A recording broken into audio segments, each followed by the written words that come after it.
Hello students, welcome back to geography class with second part, chapter 4, which is year. And this is in continuation to our previous lecture wherein we have learnt that composition of atmosphere and structure of atmosphere. Today we are learnt about weather and climate, temperature, air pressure, wind and moisture. The atmosphere contains a number of gases comprising nitrogen 78%, oxygen 21%, and carbon dioxide 0.03%. Nitrogen is the most widely prevalent gas in the atmosphere and is needed by plants for growth, and oxygen is essential for the survival of all living creatures. Humans and animals breathe in oxygen and plants give it out during photosynthesis. Carbon dioxide is important because it absorbs the heat given out from the surface of the earth and keeps it warm. Thus, it is responsible for the greenhouse effect on earth. Plants use carbon dioxide during photosynthesis. An increase in carbon dioxide in the atmosphere lead to global warming as it absorbs more heat and raises the temperature of the earth surface. Weather and climate. Weather and climate affect our environment in various ways. These terms are usually considered interchangeable. However, there are differences between them.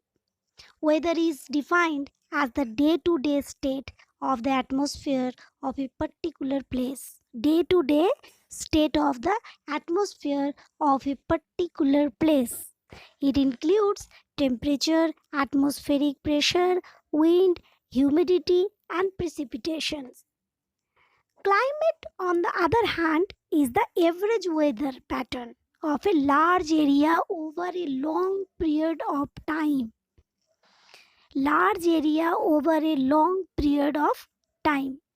The change in weather is a continuous process as the conditions of the different elements of weather keep changing. However, climate of a place remain more or less constant over many years. Temperature is measured with the help of an instrument known as the thermometer. Measures atmospheric pressure. Instrument known as barometer. Measures the amount of rainfall.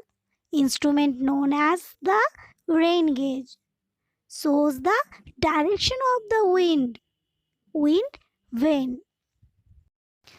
Temperature is the degree of hotness or coldness of the earth atmosphere at a particular place and time. It varies from hour to hour, from day to day, and from month to month. An important factor that affects temperature is insolation. The amount of solar energy or radiation received by the Earth's surface is called insolation. The amount of solar energy or radiation received by the Earth's surface is called insolation. The amount of insolation is maximum at the equator and decreases as we move toward the poles. Temperature in cities is much higher than that of villages. The concrete and the metal in buildings and the asphalt of roads get heated up during the day. This heat is released during the night. The standard unit of measuring temperature is degree Celsius. It was invented by Anders Celsius. On the Celsius scale, the water freezes at 0 degrees Celsius and boil at 100 degrees Celsius. Air pressure. Air has weight and it exerts pressure on the Earth's surface. This is called atmospheric pressure. It is measured by an instrument called the barometer. We don't feel the atmospheric pressure because our bodies exact a counter pressure.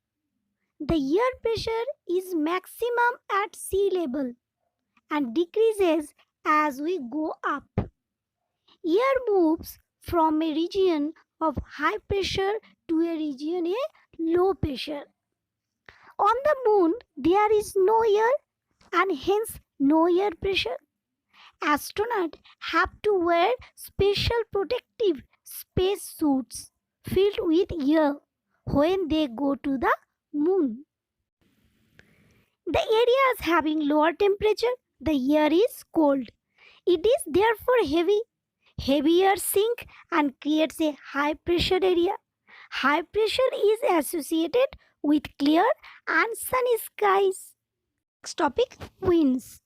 The horizontal movement of air on the Earth's surface from an area of a high pressure to an area of low pressure is called a wind. Winds usually don't blow straight. They get deflected from their original path to the right in the northern hemisphere and to the left is the southern hemisphere. There are three main types of winds. They are permanent winds, seasonal winds, and local winds. Permanent winds. Winds that blow from high pressure belt to low pressure belts constantly throughout the year in a particular direction are known as permanent winds. Second, seasonal winds. These winds change their direction in different seasons. For example, monsoon in India. Third, local winds. These blow only during a particular period of the day or year in a small area. For example, in India, the Loo, a hot and dry wind, and in North America, the Chinook is a warm and dry wind. Cyclones and anticyclones are variable winds that tend to change their direction. Cyclones are areas of low pressure surrounded by high pressure with strong winds. Low pressure surrounded by high pressure with strong winds blowing in a spiral motion around the center. They bring heavy rains. An anticyclone are areas of high pressure to low pressure. High pressure surrounded by low pressure with mild winds blowing out in all directions from the center in a spiral motion. They bring clear sky and pleasant weather. Last topic, moisture. Moisture in the atmosphere is present in three states: solid, liquid, and gaseous. Moisture moves in a cyclic manner from the surface of the earth to the atmosphere and back again. Humidity is the amount of water vapor present in the air. It is closely linked to the temperature variation as most of the moisture in the air comes through the process of evaporation from water bodies. Thus, if the temperature is high, the rate of evaporation will also be high, resulting in high humidity. Similarly, low temperature will mean low rate of evaporation and hence it will result is less humidity. Humidity is measured using a device called hydrometer. The process in which water vapor in the air gets converted into its liquid state is known as condensation. Liquid state is known as condensation. When condensation of water vapor takes place continuously, droplets of water are formed. On joining together, these droplets become bigger and heavier. When they become too heavy to float, they come down in the form of rain or snow. This process is called precipitation. Rain, snow are different type of precipitation. Rainfall is the most important type of precipitations and can occur in three different ways: cyclonic rainfall, relief rainfall, convectional rainfall. Cyclonic rainfall, relief rainfall, convectional rainfall. Cyclonic rainfall. Sometimes, when warm and moist air rises, it meets a mass of cold air in a plane called front. The lighter warm air rises over cold air. When this happens, a cyclonic storm occurs and the warm air condenses to bring down rain. This is called cyclonic or frontal rain. Second one, relief rainfall. When a mountain or a hill comes in the way of moisture wind, the winds are forced to move upwards. At a greater height, the winds condense to form clouds, which bring rain.